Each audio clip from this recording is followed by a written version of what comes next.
Hi అండి. అందరికీ నమస్కారం. Welcome to my channel. ఈ వీడియోలో ఏపీ ప్రభుత్వ ఉద్యోగులకు సూపర్ గుడ్ న్యూస్. 4 డీఏలు పీఆర్సీకి సీఎం ఆమోదం అంటూ అప్డేట్ అవ్వడం జరిగింది. మరి పూర్తి వివరాలు ఏంటనేది వీడియోలో తెలుసుకుందాము. వీడియో ఎక్కడే కానీ స్కిప్ చేయకుండా ఎండ్ వరకు చూసేయండి. అప్పుడే ఇన్ఫర్మేషన్ పూర్తిగా అర్థమవుతుంది. అలాగే వీడియో చూస్తున్న ప్రతి ఒక్కరూ లైక్ చేయండి ఫ్రెండ్స్. ఈ వీడియోని తోటి ఉద్యోగ అపేక్షించిన మిత్రులతో అయితే షేర్ చేయండి. కొత్తగా మన ఛానల్ చూస్తున్న వారు ఇంకా ఎవరైనా సబ్స్క్రైబ్ చేసుకోకపోతే వెంటనే మన ఛానల్ అయితే సబ్స్క్రైబ్ చేసుకోండి. సబ్స్క్రైబ్ చేసుకోవడం వల్ల నేను చేసే ప్రతి ఒక్క వీడియో మీ వరకు రీచ్ అవుతుంది. ఇక ఆలస్యం చేయకుండా వివరాల్లోకి అయితే వెళ్ళిపోదాము. ఫ్రెండ్స్, ఇక విషయానికి వచ్చినట్లయితే ఆంధ్రప్రదేశ్ రాష్ట్రంలో పనిచేస్తున్నటువంటి ప్రభుత్వ ఉద్యోగులు మరియు పదవీ విరమణ పొందిన పెన్షనర్ల ఆర్థిక పరిస్థితి ప్రస్తుతం చాలా ఆందోళనకరంగా అయితే ఉంది. ముఖ్యంగా ఏప్రిల్ 2026 వరకు పేరుకుపోయిన వివిధ రకాల బకాయిల అంశం ఇప్పుడు ప్రధానంగా చర్చనీయాంశమైంది. గతంలో ప్రభుత్వం ఈ బకాయిలన్నీ విడతల వారీగా చెల్లిస్తామని ఒక స్పష్టమైన హామీ ఇచ్చింది.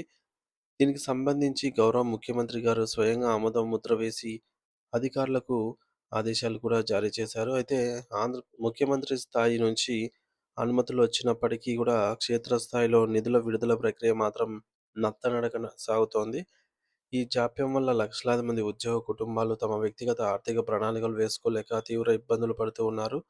అందుకే ప్రభుత్వం ఏమాత్రం ఆలస్యం చేయకుండా వెంటనే ఆమోదించినటువంటి బకాయిలను విడుదల చేయాలని ఉద్యోగ సంఘాలు ముక్తకంఠంతో కోరుతున్నాయి.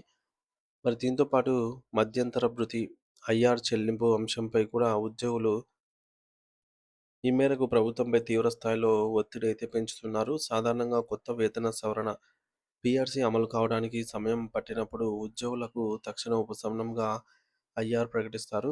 ప్రస్తుతం మార్కెట్‌లో పెరుగుతున్న నిత్యావసర ధరలు, పెట్రోల్, డీజిల్ రేట్లు మరియు ఇతర జీవన వ్యయాల దృష్ట్యా పాత జీతాలతో నెట్టుకురావడం చాలా కష్టంగా అయితే మారింది. ఈ నేపథ్యంలో ఉద్యోగులందరూ కూడా కనీసం 30% ఐఆర్ ప్రకటించాలని డిమాండ్ చేస్తూ ఉన్నారు.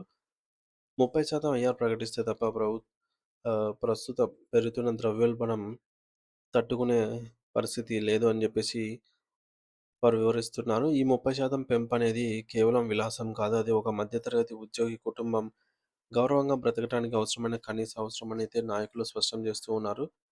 మరోవైపు కరువు భత్యం, డీఏ విషయంలో కూడా పరిస్థితి ఏమాత్రం ఆశాజనకంగా అయితే లేదు.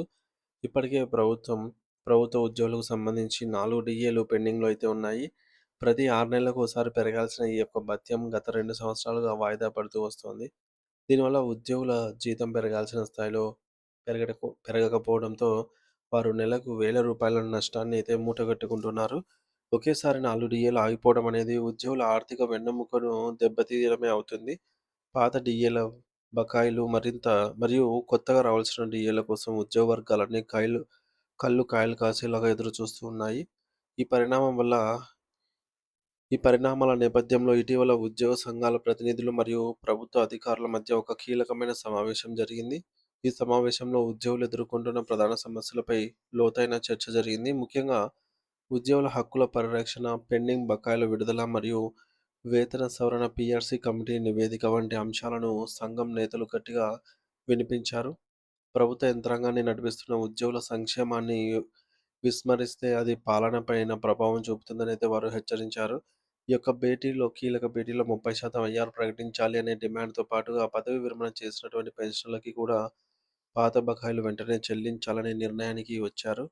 మరి ప్రస్తుతం ఇప్పటి నుంచైనా స్పందించి ప్రభుత్వం కేవలం మాటలకే పరిమితం కాకుండా చేతల్లో తమ చిత్తశుద్ధిని నిరూపించుకోవాల్సినటువంటి సమయం వచ్చింది. సో, ఒకవైపు రాష్ట్ర ఆర్థిక పరిస్థితిని సాకుగా చూపుతున్నప్పటికీ ఉద్యోగుల న్యాయబద్ధమైన వేతన హక్కులను కాలరాయటం అనేది సరికాదు.